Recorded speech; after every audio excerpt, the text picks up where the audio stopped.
Speeding. Speeding. Speeding. 5, 4, 3, 2, 1. The world is changing faster than ever. What used to take decades is now taking years or even months. What you see right now is the illusion that people have had for many decades about the workplace being this secure place to work the rest of your life. For the first time in the history of our nation, our children will not do as well as us. We've seen our friends get laid off. We've been laid off. We've had our pay cut. People are overworked and underpaid. They seem to have less time and less freedom. They live under constant pressure. This is going to be forced. And so even if your employer loves you, they may have to cut you. There's something wrong that on Monday morning, the heart attack rate increases by 35%. Technology is accelerating, job security is declining. It just doesn't seem like the old models of making a living are as reliable as they used to be. Every aspect of our lives, there's a better way out there, but we're still doing it the old way. We live in the greatest country on the planet, and there are a lot of people sitting around complaining and being cynical. Like everyone's whining about this old model, and I'm like, why don't you leave it? Look at all this over here. Look at all this opportunity. Since so much of our lives revolve around our work and the way we make our living, many people are thinking there just has to be a better way. The biggest challenge facing our world today is not making money, is what are we going to do with all the displaced, unemployed people? People are afraid that they're going to make the wrong decision. People are afraid of the unknown. People are afraid that maybe I don't have the skills. Hey, sports fans, industrial age is over. It's dead. It's dying. That's why going to school to get a job is an obsolete idea. A steady paycheck is an industrial age idea.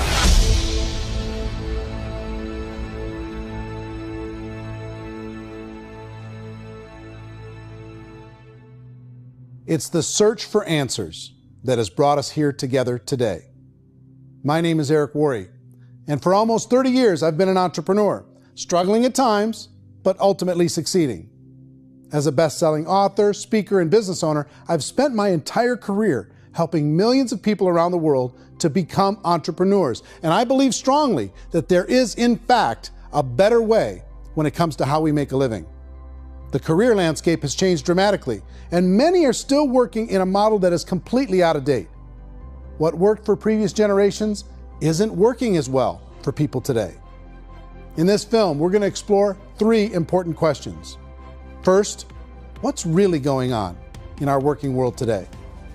Second, in this new economy, is it better to become an entrepreneur, or is it safer to work for someone else? And third, if a person decides to become an entrepreneur and start their own business, how can they do it without taking on massive risk? To help in this journey, I've brought together some of the greatest experts and thought leaders in the field of entrepreneurship to share the real facts with you. My intention is to give you new information that will allow you to make choices that are not limited by an old, outdated model.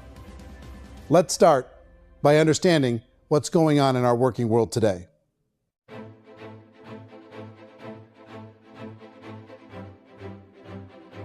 Let's look at unemployment. 30–40% of the people are honestly not working, but would be working. What our government does is if you haven't found a job in 6 months, we don't call you unemployed. We pretend you dropped out of the labor force. I've often said that unemployment, particularly structural unemployment, that's unemployment due to technological changes, is the first sign of economic growth. Think of it, 10 people live on an island. They go out every day and fish. One day, new technology shows up. A missionary brings them a net. Now, using the net, one pilots the boat, one throws the net. 2 fishermen can do all the work 10 used to. That's a 500% increase in productivity, 2 doing the work of 10, in one day. You don't have to learn a lot to learn how to throw a net instead of throw a fishing line. The island's got a big problem, 80% unemployment. But the island still has all the wealth of the fish because the 2 people produce as much fish as 10 did. Now, of course, looking back in history, these changes used to take thousands of years. And during that time, we went into farming and transportation. Some of us became doctors and some teachers and lawyers, and we developed all these new professions and new manufacturing jobs. Today, these changes are occurring literally in one day when a new technological advance occurs, and we don't have the social structures to deal with it or to retrain the unemployed people. So one of the things that I think is interesting as I travel across the country and really travel around the world is the way that we work and the way we get paid for work is changing pretty dramatically. On a global basis, everything is being turned upside down because of the rapidly advancing technologies. They are eliminating many jobs, and we have been left with many people not prepared for the jobs that exist. A lot of demand in public companies was to squeeze out all the fat and to get just as much margin as we possibly could, and fat equals humans. So this idea of job security in information age is so obsolete, but it's still taught inside our school system, and that's where the problem starts. There's no financial education in school system, and people are still trained to be employees who work for that paycheck. This is a chart on the middle class. What's happening in the middle class, those that went to school, their incomes have been coming down for years. And parents still say to their kids, go to school, get a job. Now what happens to all those middle class people who are dropping off the ends of off the chart? Well, they become what's called working poor. And this is what happens to working poor. But they say poverty is ending. Well, poverty may be ending, but working poverty is going up. And this is food stamp usage. So food stamp usage in America is going through the roof right now because people cannot earn what they call a living wage. Most people have experienced financial pressures that I think are probably greater than they have been in the past. If you're not working for yourself, then it's going to be a pretty hard road for a lot of people. Today, if you're going to control your future, the 40-40 plan is gone where you can graduate from college and get a job and work for 40 hours a week for 40 years. That day is gone. So some of these charts actually tell you what's going on. And this is a really interesting one, you know. People are going back to school because if I go back to school, I'll get a nice job. But this is what's happening to, it's called Sallie Mae, which is the student loan guys. Student loan is going through the roof. It's now over $1 trillion, and student loan debt is worse than credit card debt. So when people stopped using credit card, the government got people into student loan debt.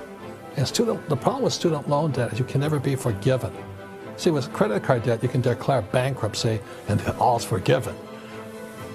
But student loan debt, you can declare bankruptcy, you still owe it. It's the worst of all debt. But this is the next picture. Look at this chart here. This is what's happening to wages of college graduates. It's going down. So you go to college, you rack up all this debt, but you earn less money. Now, that's not that intelligent. Average person who's been working a lifetime in America today is ending their lifetime at 65 with about $41,000 in assets. They earned just enough to survive. I think in the United States we have something like 17 trillion in debt. That's just the federal government debt. We got another 2 in municipal and in other, let's call it almost 20 trillion government. We've got 40 trillion in private debt. That comes up to close to 60 trillion.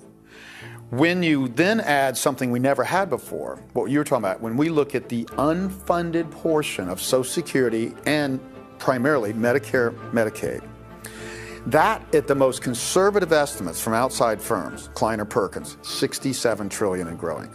That's more than all our other debt. There's less conservative estimates that say it's 84 trillion or higher. I added up conservatively $127 trillion in total debt. Debt is a financial drug. When you take it to excess, it's like taking a drug. Yeah, it makes you feel better, it enhances your performance, but at a huge cost, eventually it kills you. And so that's what happens. We keep doing more and more debt, and you get less and less results, just like a drug, until the debt gets so high that it crushes the whole system. That's where we're at, 8.2 times GDP. You know who I feel sorry for? I feel sorry for the person who dreads going to work, who is sick to their stomach on Monday morning, who hates their alarm clock, who gets a little glimmer of hope on a Wednesday because it's hump day and says, thank God it's Friday. And they live for those 2 days a week where they get to be themselves and they don't have to be around people they don't like, and they don't have to play the political game in the office, and they don't have to live this half life. The person that works 50 weeks a year just to be able to have the 2 weeks for vacation. And you know what happens to most of them? Nowadays, they don't have a vacation. They have a staycation. They have time off of work, but they don't get to go where they want to go because they're overextended. They've got all this debt. They got all this situation. They hate their alarm clock. They can't sleep until they're done. They have to spend most of their life in traffic. I feel sorry for that group of people because there's a better way. They just don't know it. I see this really interesting attempt at rugged individuality in a 6x8 rectangle. And I feel like you're all the same, except for the little push pins of the pictures. There's different pictures. Yours is named Jenny and his is named Sujara, but it's the same people. And this is how they are, and they're just like the zombies, and there's no joy in there, there's no fun. There's always like the wacky woman who decorates her cubicle, and that's the most she can do there. You got to give her credits, right? The wacky cubicle woman. The basis for their life is worry. I'm worried, you know, maybe I'll get fired. I'm worried maybe my company will go out of business. I'm worried I can't keep spinning the plates on paying the bills. I'm worried about how do I send my kids to college. I'm worried, what if the transmission of my car breaks? That's, you know, 2 or 3, I can't fix it. People live in a sea of worry, and it eats at them. Those signs that people held up during the Depression didn't say looking for gainful employment in a cubicle. It said looking for work. Work is what we're looking for. Job is just a unit of measurement. Work is what we're going after. It's time to look in the mirror and say, it's not the economy, it's my economy. It's my little world of where I am. I need to improve. I'm not going to wait for the economy to come back because, frankly, the economy is doing great in this country. So I'm here on Wall Street, the financial center of the universe, the financial capital of the world. This is where most people's money goes to at least be held for a time, right? With interest rates in banks being effectively zero, and many experts are predicting it's going to stay at zero for the next 10, 20, even 30 years, people feel like they don't have any choice but to put their future into equities, to put their future into the hands of other people on this stock market, and hope that the stock market goes up, hope that the stocks that their advisors pick or that they pick goes up. That's one way to go, I guess. It's my personal belief that if you put your future into the hands of yourself, in other words, you have earning power by yourself, I think you're a better investment than these guys. I think you controlling your future is a better option than handing over your retirement to these guys. The average household income in the United States is approximately $50,000 a year, what they call the middle class. To reach the top 25% of income earners, you'd need to earn at least $90,000 a year. To reach the top 10% would be a household income of $140,000, the top 5%, $190,000, and to be in the top 1%, you'd need a combined household income of at least $380,000 a year. So here's the question.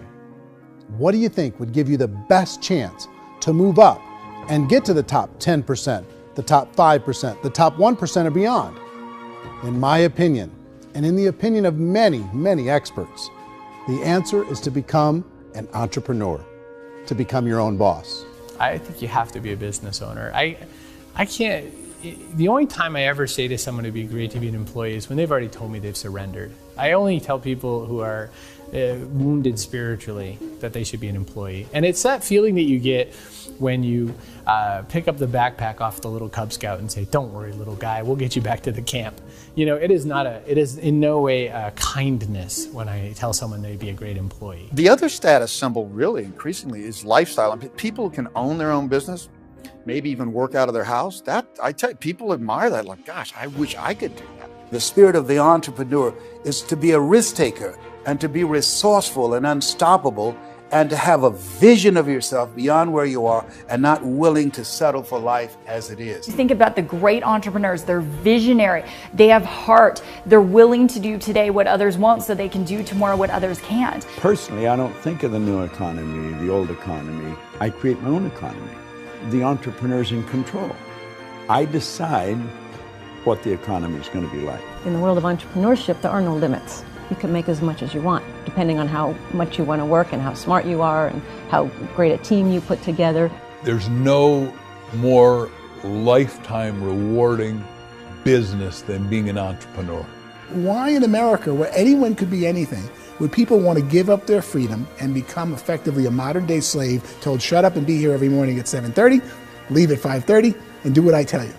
If people decide to become an entrepreneur and work for themselves, they have some traditional options, but they're riskier than you might think. Any kind of a retail business, retail build-outs, is extremely expensive.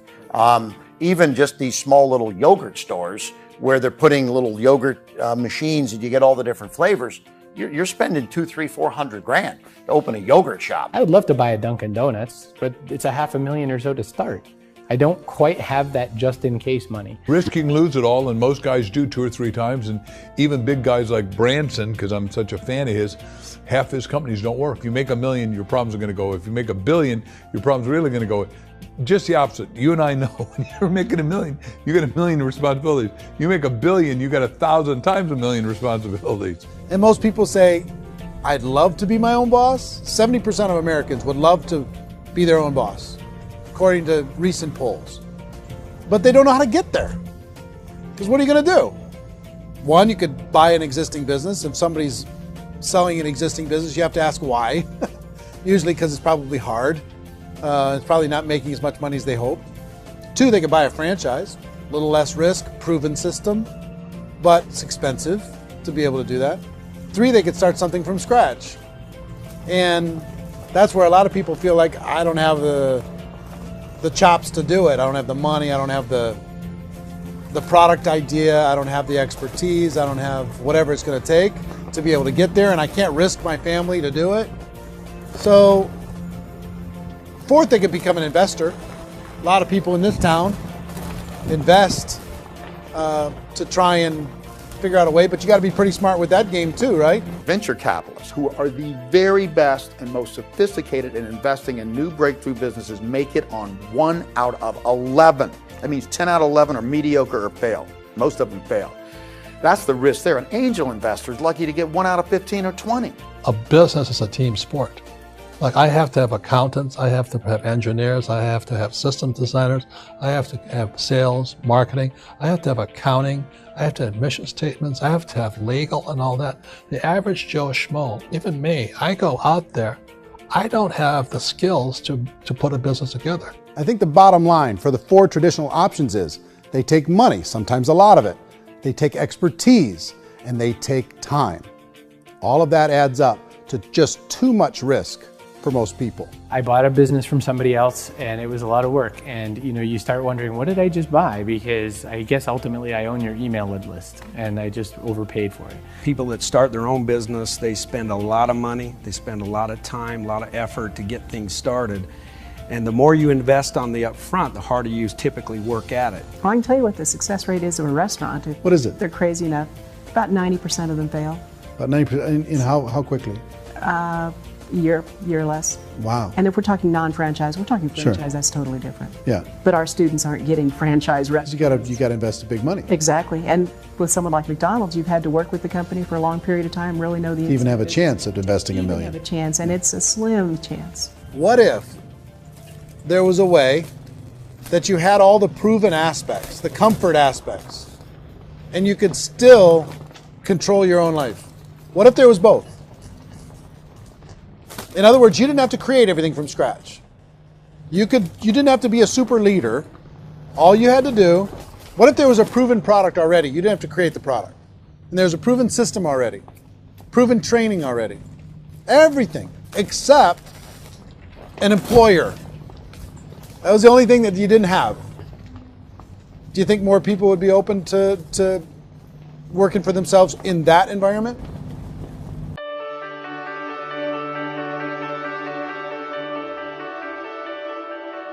In our search for a better way to make a living, we've come to the conclusion that becoming an entrepreneur is actually safer than being an employee. And through our look at the entrepreneurial options, one particular path kept coming up from expert after expert. And I think most people will find it surprising because it's certainly a non-traditional business model. That model is for people to start their own business and become an entrepreneur through the creation of a network marketing business. Some people call it direct selling because the product is being sold directly from the manufacturer to the end consumer, cutting out the middlemen. Other people call it multi-level marketing, or MLM, because there are multiple levels of commissions paid. The most common term today is network marketing, because network marketing best describes using a large group of independent distributors, independent entrepreneurs, to move a product or service more efficiently. So my friend here, Donald Trump, and I, we always write about the network marketing industry. And the reason we support the network marketing industry is because it really is a business school for entrepreneurs. Because most people come out of school looking for a paycheck. Oh, that's terrible. I went to network marketing like that. I think if it didn't exist, we should invent it. It is that good. I think direct selling is a great way to do business today. It's very easy to get into that industry, and you can be self-employed, be in effect an entrepreneur. When we see multi-billionaires adding network marketing companies to their portfolio of companies, that would be a clue. When we see people who are very famous authors and very famous business people endorsing the industry, that would be a clue. These network marketing companies aren't $50 million companies. They're billions and billions of dollars. They lead the stock market. They're major companies. When we're going to get it? You know, and you're going to school to work for a paycheck. But if you want to be rich, be an entrepreneur. And network marketing gives you the spirit to be an entrepreneur. A traditional company will spend up to 50% of their total revenue on marketing. Network marketing companies use a different approach. Instead of having all that extensive marketing expense, they utilize a network of independent distributors to do the marketing for them. Now, why do they do this? First, because word-of-mouth advertising is so much more effective today than traditional media advertising. Second, some products need to be explained or demonstrated, and an independent salesperson can do that more effectively than an ad campaign. Third, it's completely efficient. The company only pays for the marketing of their product if a sale happens and not before. Imagine if Amazon allowed you to become an independent distributor and paid out 40% of its revenue to that distributor group. All you had to do as a distributor was recommend a product, and if a person bought it on Amazon, Amazon would take care of all the logistics, and you'd get paid for bringing the customer. Now imagine you got paid for every purchase that customer made for the rest of their lives. Well, Amazon doesn't offer this option, but network marketing companies do. 85% of all buying decisions in our society are made as a result of word of mouth or reputation. We're recommending things to each other all the time. You know, who's your dentist? Who's your doctor? Who's your lawyer? What detergent, are you using? What legal system are you using? What product are you using? We're talking to each other about the things that we love anyway. When you go into a big box retailer, you're lucky if the clerk looks you in the eye, much less gives you any detailed or accurate information about what you're purchasing. So of course, this personal information, this education coming from a friend, a neighbor, a relative, or even a stranger, but one who has experience with the product is extraordinarily valuable. As a matter of fact, network marketing can educate consumers probably better than any other form of marketing. It certainly can do better than advertising, because advertising usually has a certain hype to it and you can only get limited information. So, network marketing trumps advertising. If you were a typical sales company and you wanted to sell $1 million a month worth of product, you might go find 100 superstar salespeople. The quota would be $10,000 a month. So network marketing as a distribution system just flips the numbers. So we use 10,000 happy, raving fans of a particular product, and we don't concern ourselves so much with how much product each one of them individually sells. If they sell just $100 or $200 a month, and there's 10,000 of them, you're selling $1 million to $2 million a month worth of product. And that's the best way I can explain how network marketing works. This is the marketing arm of the company. There's not money being wasted on bricks and mortar.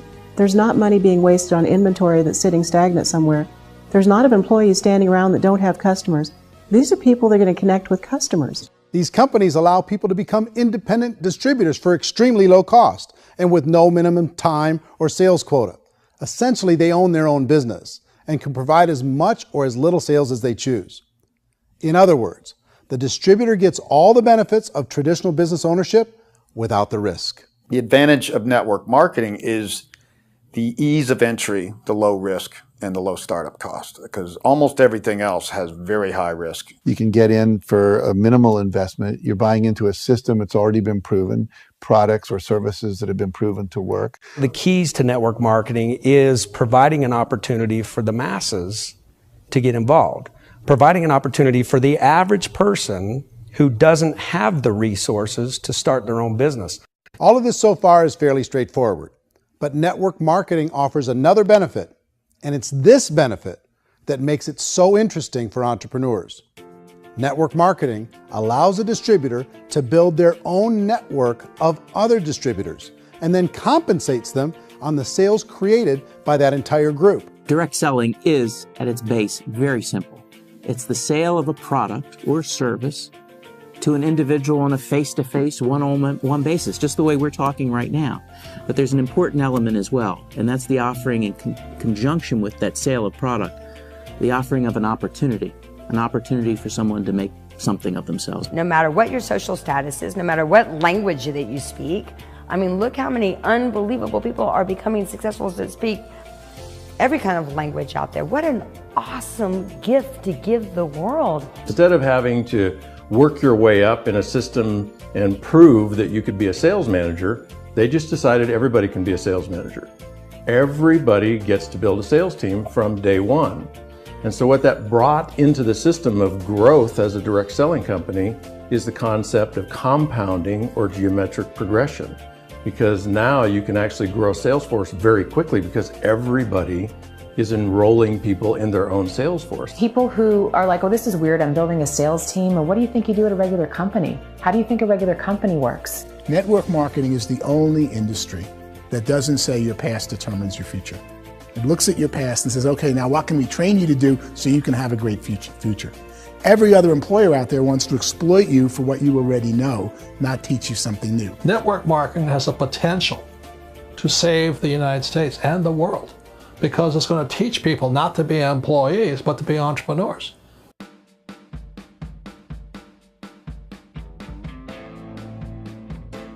According to the Direct Selling Association, if you add up all the network marketing companies around the world, they combine to do over $178 billion a year in retail sales. To give you an idea of how big that really is, the NFL, the National Football League, does approximately $9 billion a year.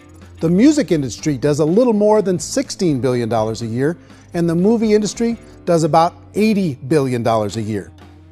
Using a conservative average, network marketing companies pay their distributors about 40% of that $178 billion in the form of commissions, which adds up to more than $71 billion a year.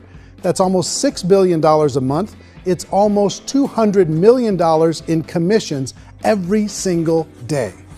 So it's certainly working, and people are making serious money in network marketing. With the growth of the direct selling industry over the last 10, 15, 20 years, we've seen a broader understanding of the channel. We have seen more and more people getting involved in the business, so our penetration in the marketplace has increased, and thus the understanding in the marketplace of who we are has increased. And we've seen non-direct selling companies look at the direct selling model and say, something's going on there. People are making money. Companies are being profitable, individuals are being motivated, product is being delivered to market. Maybe we should explore this. Some people think only the people at the top make money. Well, let's take a look at that as well. In the network marketing profession, there are roughly 500 people in the world who earn over $1 million a year. If you round that number up to $2 million a year, that adds up to about $1 billion a year. That takes the $71 billion paid out each year down to $70 billion. So where does the rest of the money go? The vast majority goes to part-time people making anywhere from a few $100s a month to many thousands of dollars a month. It goes to people who choose to make it a full-time career move and earning even more than that. Every day, people are using the money they earn through network marketing to pay off debt, have more fun, and improve the quality of their lives. Everyone I know in network marketing has been doing that since the 50s.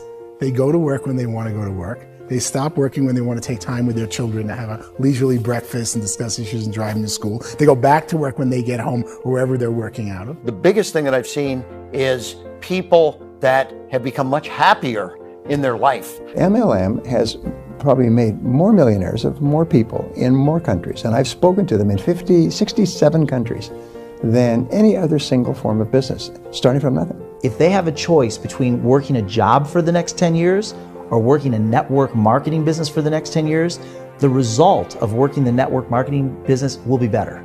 A lot of people within the industry go on and make this a career and do extremely well at it. Network marketing has been nothing but good for everyone I know that's been involved with it because they did it seriously and they played full out and they've been very successful. It's been a constant barrage of success stories and people showing off stuff that they got as a result of it. How many people are involved? Approximately 16 million Americans and 96 million people around the world are currently participating in network marketing. And in a recent poll, 82% of those people report a good, very good, or excellent experience with network marketing. So people are happy.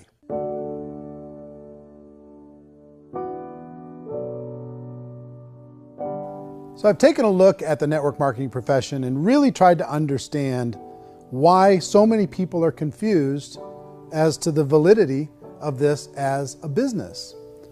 One is this pyramid shape.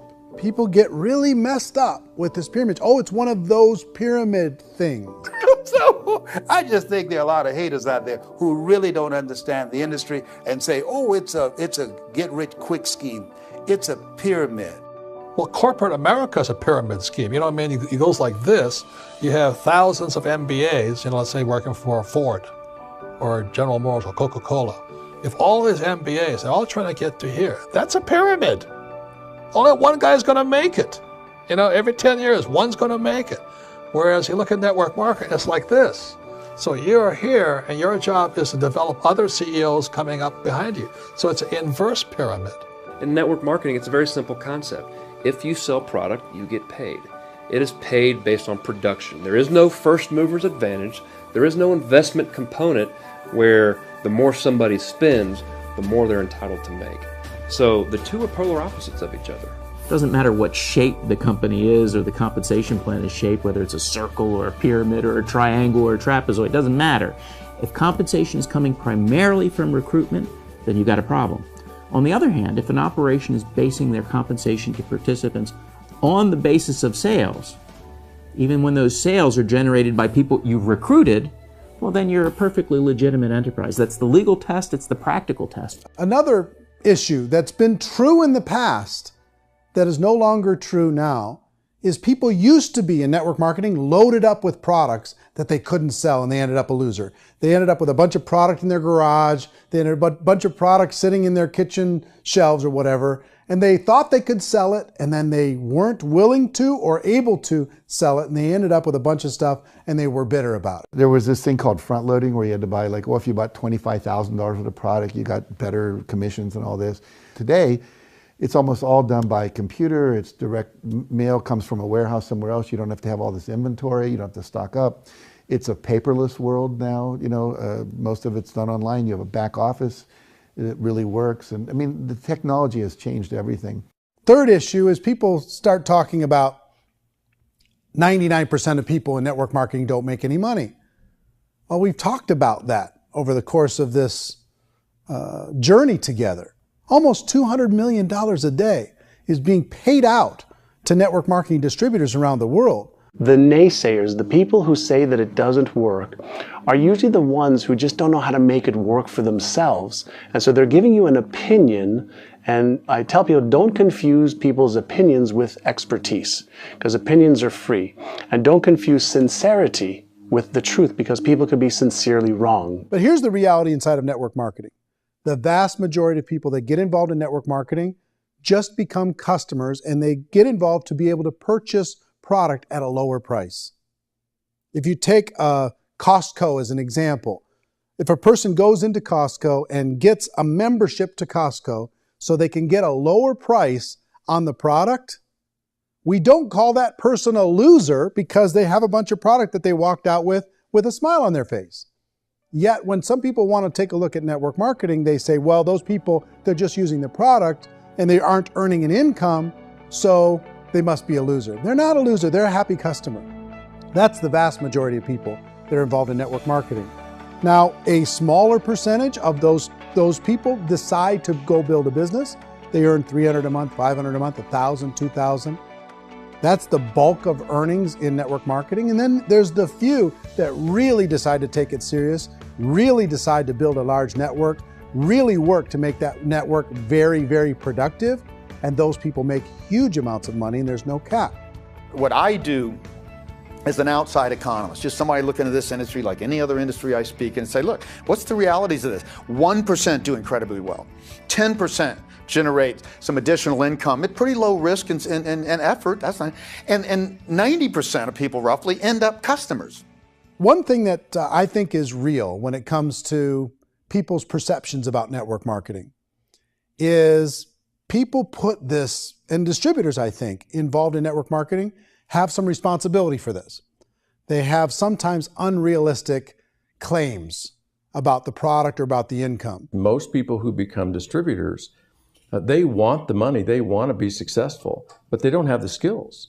They don't know what to do. And when people don't know what to do and they're in a new business, they're scared.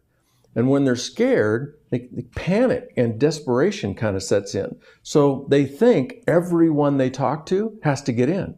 So if I talk to you and you say, well, no, I don't have time to do that, they're like, no, I need you. You have to do this or I won't be successful. So I start clawing on you. I start that desperation. So then I start making claims about the product, which are not appropriate, probably not even true. Or I start saying, oh, let me show you how you can make all this money and you don't have to do anything, Eric.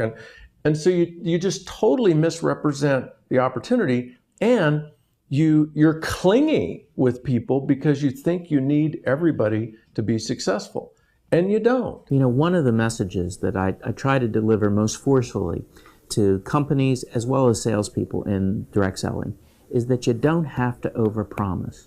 The reality is in network marketing, there's a lot of hard work involved. There's a lot of effort. You're going to have to develop yourself. It's a business like anything else. It's going to take some time, but in my opinion, it's better.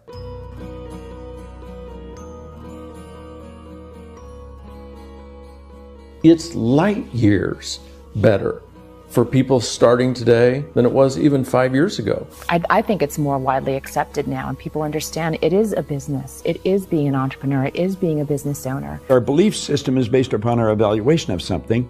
And frequently, if we reevaluate a situation, our belief about that situation will change. The industry has changed and it's grown up. It's totally transformed. You've got young people today that have grown up with social media, and they understand networks. They understand how people are connected through technology, and they understand how money flows through those networks.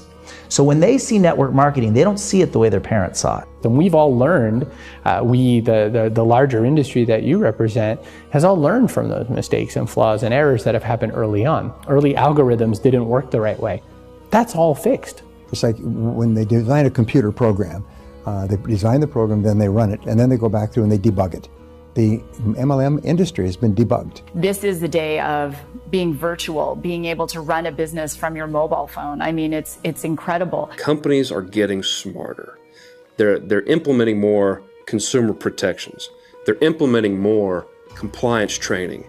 They're doing more with respect to product research. If you do get involved and you make purchases of inventory, even on a voluntary basis, if you decide that this business is not for you, you can leave and have that inventory repurchased by the company.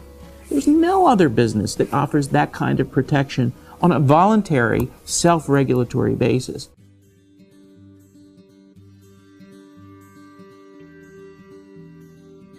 If you decide to look further into a network marketing business in order to generate more cash flow for your family, I would recommend reviewing the following 4 elements. First is the product or service. And on the product or service, I would ask 5 important questions. 1, do you like it? Is it something you would feel comfortable sharing with others? 2, is there a recognized need in the marketplace? It's hard to create a need if one isn't naturally there. 3rd, does the product meet that need? Does it solve a legitimate problem for consumers? And 4th, is it priced to sell? Can it compete in the marketplace? And fifth, is it priced for profit? Is there enough margin for the company and the distributor to be able to generate income for the long term? If you can answer the questions on the product to your satisfaction, the next element to consider is the company itself. Is it well run?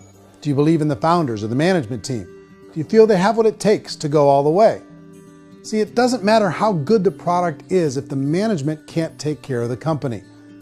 Good management can change with the times. They can handle adversity. They can make good decisions. Make sure you choose a company that can serve you for a long time. The third element to consider is the compensation plan. And with that, there are 3 important things to look at. First, a brand new person needs to be able to generate some money fairly quickly.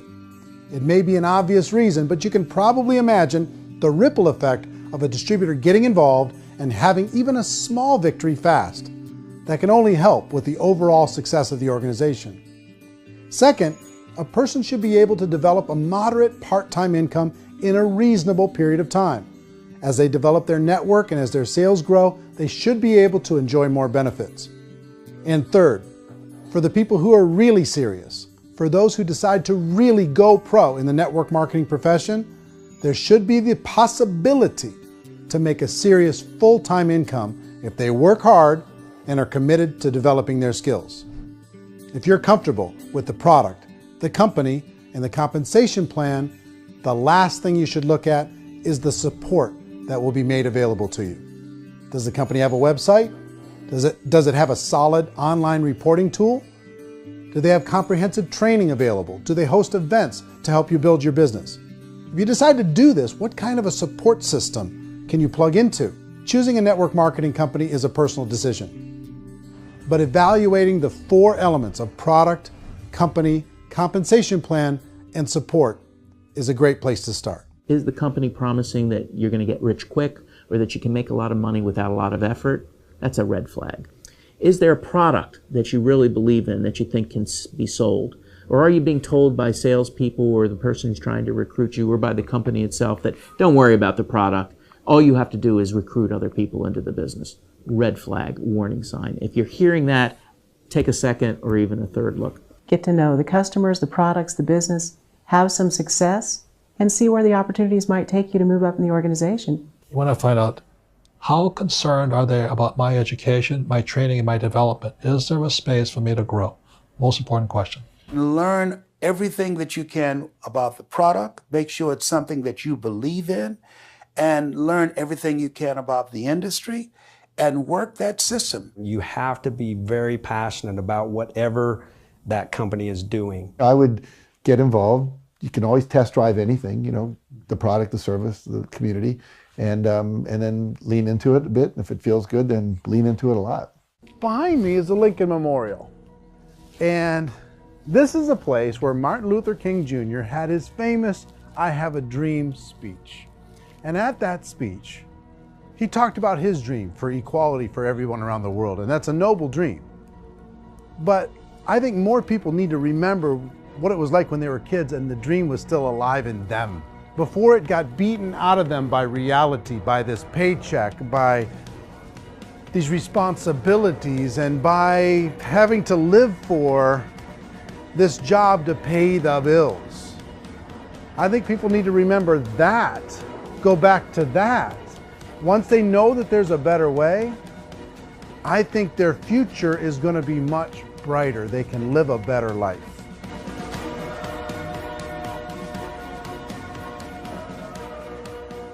So if you're considering getting involved in a network marketing company, let me offer you just a few pieces of advice. First, network marketing isn't perfect. It's emotional, it's challenging. Like any entrepreneurial venture, it can have its up days and its down days. But if you have an entrepreneurial bone in your body, it's just better. Second, if you're gonna do it, decide to be professional. Decide to go pro. It's better to do that than just be this amateur sticking your toe in the water. Third, as any professional, you're gonna have to learn some new skills. And I promise you, inside of the network marketing profession, they're not too difficult to learn. Fourth, like anything worthwhile, it's gonna take some time. Don't expect that you're going to get to the finish line right out of the gate. And fifth, it's worth it. It's worth it to be able to take charge of your life again. It's worth it to be able to control your own financial situation. It's worth it for the people you're going to be able to spend time with. It's worth it for the things you're going to be able to see and the experiences you're going to be able to experience. It's worth it for the causes you're going to be able to contribute to, the lives you're going to be able to touch, the customers you're going to be able to help, the friendships you're going to be able to develop. I promise you, it's worth it. Remember, most people are searching for answers just like you are. But I do have to tell you the catch to network marketing. If there is a catch, if you want to understand this from an emotional point of view, people say, well, it sounds too good to be true. It's not, it's hard work. But here's the catch. Most people still don't understand it. So you're going to have to endure the loss of social esteem from ignorant people. The uneducated will think less of you. Now, if you can handle that, you're on your way. If that's going to destroy you, you know what?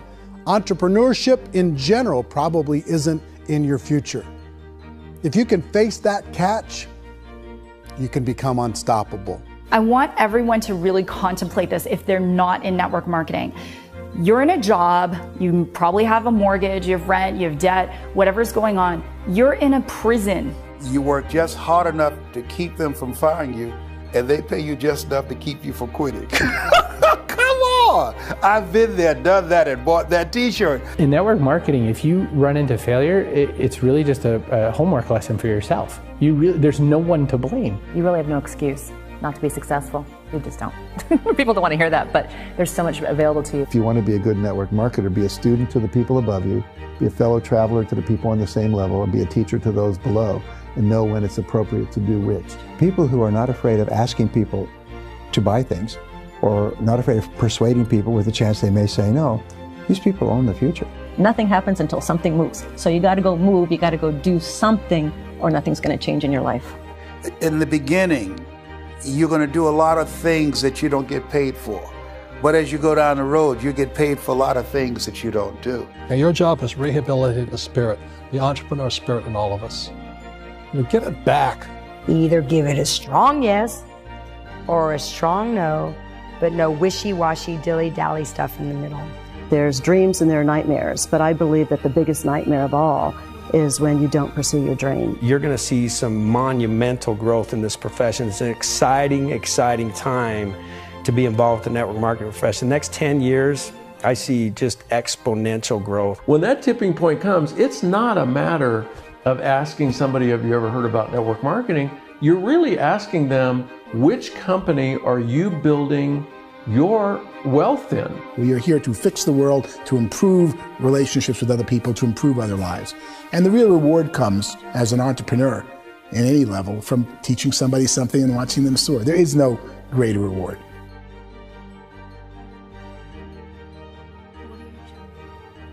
Life's too short to spend it living someone else's dream instead of your own. It's too short to spend it living at a fraction of your potential. Can being an entrepreneur be a challenge at times? Sure. But here's what you get in exchange. It can be yours. Something that you built, something that you created, something that you made happen. This balloon represents your dream. It represents entrepreneurship.